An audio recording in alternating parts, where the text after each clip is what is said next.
Aloha. Today, pretty intense day. I just finished this book and I haven't sat down and done an actual video in a little while, so um, I wanted to briefly go over this book and first of all just recommend it. This book was initially recommended to me um, through a video I was watching of Bobby Hemmett's where he recommended this book, and I see now why he recommended it and the way he perceives um, the various layers that he perceives. He's a very extreme and powerful individual who has touched a lot of different perspectives of this reality. And when I heard him mention this book, Ecstasy by Robert A. Johnson, Understanding the Joy of Psychology, and it's really not even, from how I see it, I see how it is understanding the joy of psychology, but mostly what I was looking at was uh, the storyline of what happened to Dionysus, and how the Dionysus energy that's within the human design, and the human story affects individuals and the collective um, in every aspect that we can really kind of perceive right now, because it's such a it's such a force. It involves it involves a very potent and energetic field of our human experience, and including and especially dreams. This book talks a lot about dreams, and going into how the suppression of the sensuous design, the sensuous part of our reality, the manipulation of that perspective, the senses, to experience the senses, um, has been locked down by stuff like the Bible, religion, the way it's been activated or carried out through the populace. These things were designed in the way that they present themselves to us, and in the way that they're enforced. They are designed to suppress us and keep us from experiencing our maximum potentials of stuff like joy and compassion and unity and etc.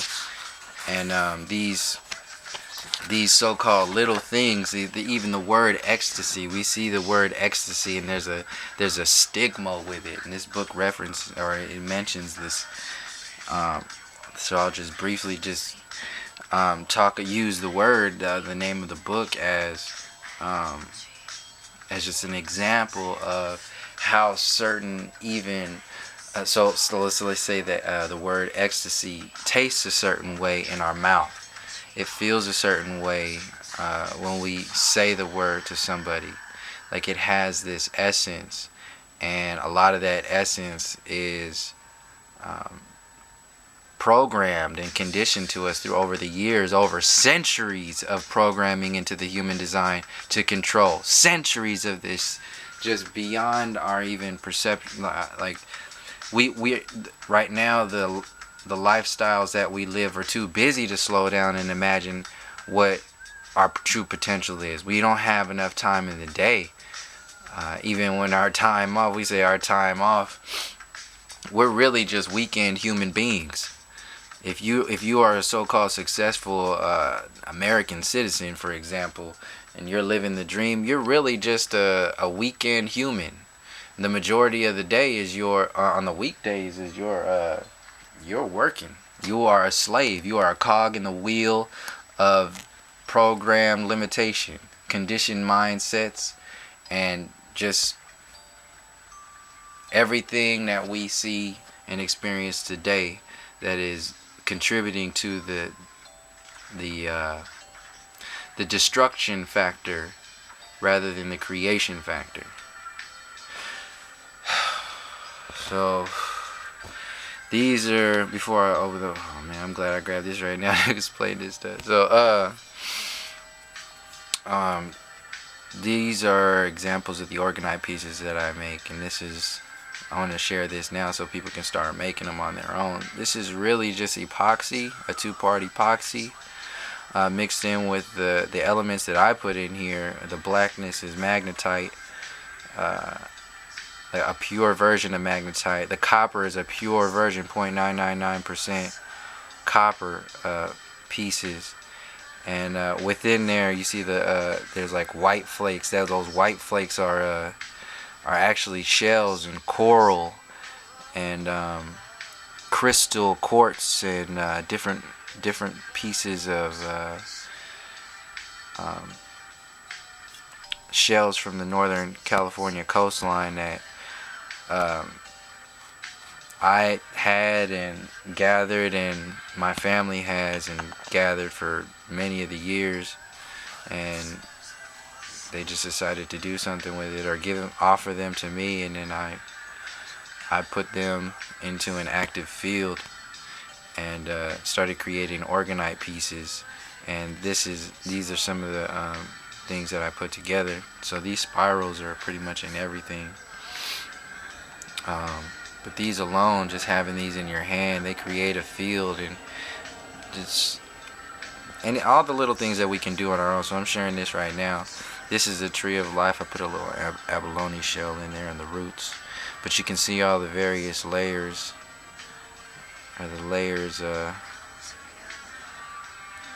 stuff that's inside there. I won't focus, but so yeah, this is Golden Gate energies. I call this Golden Gate organite, and it's just my version of tapping into a frequency that is on a universal field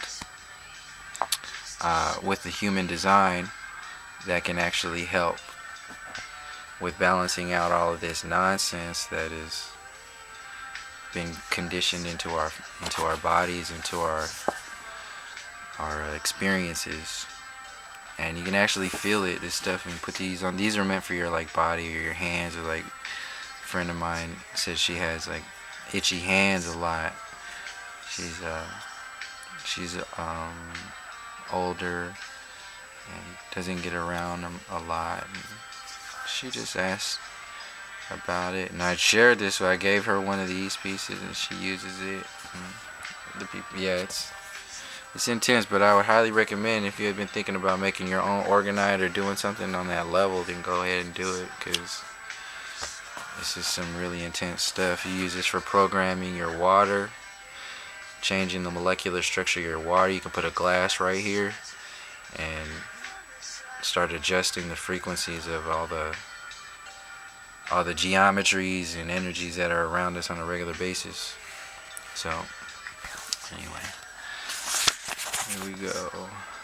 See, I knew when I started reading this book, I wasn't gonna stop reading it. So I started it, and then I finished like the first chapter, I think. Yeah, the first 5 pages. And then I had to put it down because I knew I didn't have enough time. I was like, oh man, I gotta go into this and really knock this out. So Dionysus' brief overview is the son of Zeus and a mortal woman, Semele. I believe her name was. She was immortal, so he's a mixture of immortal and immortal. So this book talks about this a good amount. And there were a few things that I wanted to, just a couple of things that I wanted to read, because I remembered them. I'm going in the order of it. I'm going to find it with one hand. But basically, yeah, it's like how the gods, all of them, have been perverted, and the perspectives of our connections and our expressions of the God frequencies have been manipulated to set us awry, like set us off kilter. And yeah, we get off kilter, and then we become subject to controllers and people who want to maintain power or suck energy. There's control and power and energy. There's two different forces that are working here. It's not just like one big one group or one. There's energies that are coming from all over the places. But the fuel that goes through this space is mostly fear and separation, and the hands at the controls of this orchestrated takeover of the mind and a collective is power, energy, control, administered mostly through fear. And everywhere we see is an example of this. You go through the Hollywood is used as a wand, as a magic wand. Even Hollywood, the Hollywood tree, the wood, holly tree wood was used by druids to make magic wands. That was the only wood that was used. So when they activate that field and then put a big sign on the mountain down there that says Hollywood, they're throwing it in your face saying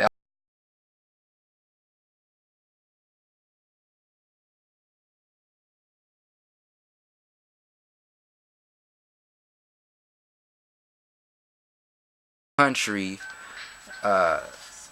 their football team, their gladiator team is called the Redskins, and what that means with the history of this country. This is just actively throwing it in your face. And the only way to be able to understand it and transcend it is to come together, get out of the space, get out of the frequency of the busy mentalities from within our regular idols, like our internal heartbeat. Like as every day we wake up in the morning and feel a certain way. We wake up in the morning and do a certain thing. We go somewhere, we whatever it is that we're doing, these frequencies are open and active, and if we allow ourselves to become part of something that we're not aware of, but yet we're still participating in that ritual, that's when it gets put through many generations, and you can start forget who you are and where you came from and what your power is. So that's stealing power with illusion. So I wanted to read this real quick. Looking for ecstasy in all the wrong places. Our society esteems thinking and doing progress and success above all else. We go straight ahead, aiming for the top, looking out for one another, looking out for number one in all our endeavors. If a given thing does not have a monetary value or show a concrete return, we will probably place it lower on the scale. We tend to like those things we can control and dislike what we can't control or understand. These are the values of our patriarchal society, with its emphasis on power and acquisition, and it has won many fine prizes for us. Without our love for discovery, fact, science, progress, and innovation, we would certainly not have all the medical advances that save lives and the machinery that makes our daily routine so much easier. All this, however, has been won at an expense of less tangible qualities, feeling and intuition, caring and nurturing, empathy and receptivity, the Dionysian qualities. I'll read that again. When we traded or when we accepted the separation from our own Dionysus expressions and connections, we took in what the controllers could utilize for their own energetic movements, and sacrificed the intuition, We sacrificed feeling. We've sacrificed caring and nurturing, empathy and receptivity, and all the Dionysian qualities. We tend to devalue them because they do not show concrete rewards. So the controllers, in a sense, whoever creates your university, are the ones who lay the concrete. They're the ones who lay this concrete over these grounds, and still these flowers, these weeds, these trees grow through this concrete every time. They will never be able to stop this. It will continually happen like this over and over and over again.